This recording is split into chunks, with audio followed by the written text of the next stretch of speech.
ज़मीनी हकीकत यह है कि लोगों में फियर बहुत है। प्रोटेक्शन ऑफ वुमेन का जो पर्पस है वो वहाँ सर्व नहीं हो रहा है even after this mass crackdown. ज़्यादातर जो गरीबी लोग हैं, बहुत मार्जिनाइज लोग हैं, बहुत ही पुअर फैमिली से बिलोंग करते हैं, डेली वेज लेबरर्स हैं, यही लोग बेसिकली। वहाँ पे 4000 से ज़्यादा अरेस्ट है। वो सबसे ज़्यादा तादाद में मुस्लिम कम्युनिटी के लोग हैं। 60% मुस्लिम्स हैं, 40% हिंदूज़ हैं। इस तरह से ये रेशियो है।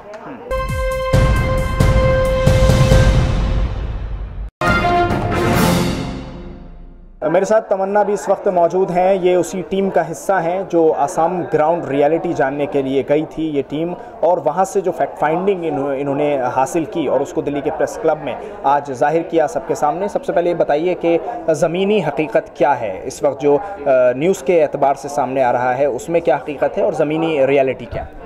ज़मीनी हकीकत जैसे हमने अपनी रिपोर्ट में ऑलरेडी मेंशन किया है कि वहाँ पे 4000 से ज़्यादा अरेस्ट है। 4000 से ज़्यादा अरेस्ट जो है उसमें पुलिस का रवैया जो है वो आधी रात में लोगों के घर में घुस के क्रैकडाउन कर रहे हैं without any notice. Supreme court के गाइडलाइंस का कम्प्लीटली वहाँ वायलेशन है। अरेस्ट करने के बाद लोगों को उनके FIR, उनके चार्जेस, उनके ग्राउंड ऑफ अरेस्ट कुछ भी इन्फॉर्म नहीं किया जा रहा है। आफ्टरवर्ड्स उन्हें डिटेंशन सेंटर्स में भेजा जा रहा है। वहाँ पे जिन लोगों को अरेस्ट किया जा रहा है वो सोशली एंड इकनॉमिकली काफ़ी वीक हैं, तो उनके लिए वहाँ लीगल एक्सेस करना, लीगल फैसिलिटीज़ को एक्सेस करना बहुत मुश्किल है। सो एक हैवॉक क्रिएट किया गया है in the name of protection of women, and एक मास क्रैकडाउन है in the name of protection of women. And protection of women का जो पर्पस है वो वहाँ सर्व नहीं हो रहा है even after this mass crackdown. तो ये महिलाओं की जो सेफ्टी को लेकर आगे कदम बढ़ाए, और उसके बाद आप कह रही हैं कि रात में लोगों को घर से उठाया गया, उनको फिर डिटेंशन सेंटर में डाल दिया गया, तो ये सारी चीज़ें पुलिस ने जो की, तो क्या FIR जो दर्ज हुई हैं वो उन्हीं लोगों पर हुई ना जिनको उन्होंने रात में उठाया? तो वो सबसे ज़्यादा तादाद में किस तबके के लोग थे? वो सबसे ज़्यादा तादाद में एक तबके के लोग हैं जो एक मुस्लिम कम्युनिटी के लोग हैं, क्योंकि वहाँ पे जो मोस्ट सोशली एंड इकनॉमिकली जो वीक कम्युनिटी है वो एक ये पर्टिकुलर कम्युनिटी है, और वहाँ पे पॉपुलेशन इस कम्युनिटी का 30% है, एंड जो अरेस्ट है वो 60% के लेवल पे हो रहा है। सो वो एक जो अरेस्ट का जो बेसिकली रेंज है वो एक कम्युनिटी में ज़्यादा है, लेकिन इसका मतलब ये नहीं है दूसरी कम्युनिटी से अरेस्ट नहीं हो रहा है। जो लोग वहाँ पे कम पढ़े लिखे हैं, जो सोशली डिप्राइव्ड हैं, दूसरी कम्युनिटी के भी उनका भी अरेस्ट वहाँ हो रहा है। सो देयर आर केसेस जहाँ पे दोनों साइड से अरेस्ट हो रहे हैं। It depends on the district, it depends on the place जहाँ पे वो लोग जहाँ से बिलोंग करते हैं। एक आखिरी सवाल, आपकी रिपोर्ट किस आधार पर है? सबसे ज़्यादा फोकस आपकी रिपोर्ट में किस चीज़ पर दिया गया और आपने सबसे ज़्यादा किस चीज़ पर ग्राउंड पर फोकस दिया और उसको वहाँ से लोगों के सामने लेकर आए?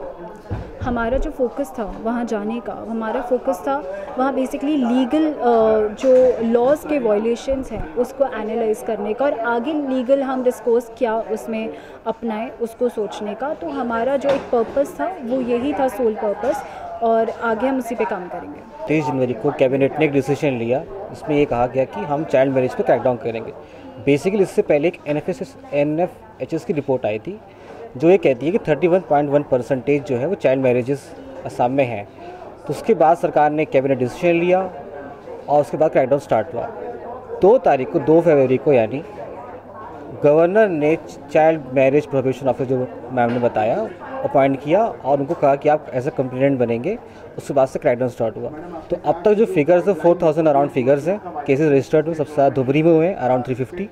कौन लोग निशाना बने हैं? क्या आदिवासी हैं? क्या लोग हैं? क्या किस से दिक्कत हो रही है? देखिए, अगर परसेंटेज की अगर बात करें तो 65-40 का रेशो 60-40 का रेशो है। देखिए 40% जो हिंदूज़ हैं और 60% मुस्लिम्स हैं इन जनरल। तो क्या सिफारिश की है आप लोगों ने इस रिपोर्ट? देखिए, हमारी सिफारिश तो बेसिकली यही है कि इस पर क्रैकडाउन पे रोक लगनी चाहिए। दूसरी बात यह है कि एक अवेयरनेस प्रोग्राम हो, एक सोशल अवेयरनेस प्रोग्राम हो, सरकार की तरफ से लोगों को बताया जाए ये एक चीज़ सही नहीं है, इस पर रोक लगनी चाहिए। लेकिन अगर आप ये सोचेंगे कि हम कानून के ज़रिए लोगों को पिनलाइज करके हम इस चीज़ पे कंट्रोल कर लेंगे, ऐसा होने वाला नहीं है। इससे होगा कि आप फैमिली डिस्ट्रॉयड होंगी और कुछ उससे कोई ज़्यादा इम्पैक्ट ग्राउंड लेवल पे नहीं पड़ेगा। आपकी रिपोर्ट किस आधार पर है? हम विक्टिम से मिले हैं, उसके आधार पर है।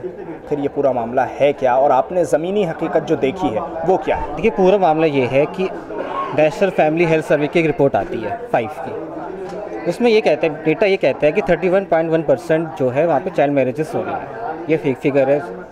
उसके बाद से एक डिसीजन लिया जाता है वहाँ की सरकार के द्वारा, इसमें कहते हैं कि हम चाइल्ड मैरिजेस पे क्रैकडाउन करेंगे। यानी जो भी लोग चाइल्ड मैरिज में इन्वॉल्व हैं, चाहे वो वुमेन हो, पेरेंट्स हो, विटनेसेस हो, काजी या प्रीस्ट हो, उन लोगों को हम अरेस्ट करेंगे। तो पहली जो FIR रजिस्टर्ड होती है वो 2 फरवरी को रजिस्टर्ड होती है और अब तक जो है अराउंड 4000 के केसेस रजिस्टर्ड हो चुके हैं।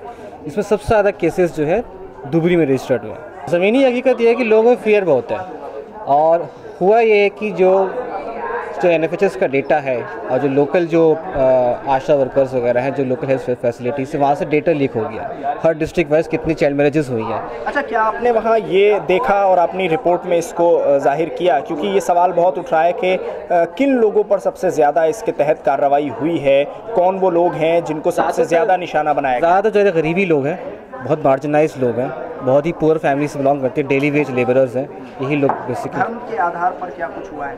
देखिए, धर्म का कोई अगर जो हम लोगों को वहाँ से फिगर मिली है वो 60-40 का रेशियो है, मतलब कि 60-40 क्या? 60% मुस्लिम्स हैं, 40% हिंदूज़ हैं। इस तरह से ये रेशियो है। और गिरफ्तारियाँ किन आधार पर की जा रही हैं? अभी भी जारी है ये सब? गिरफ्तारियाँ अभी भी जारी हैं।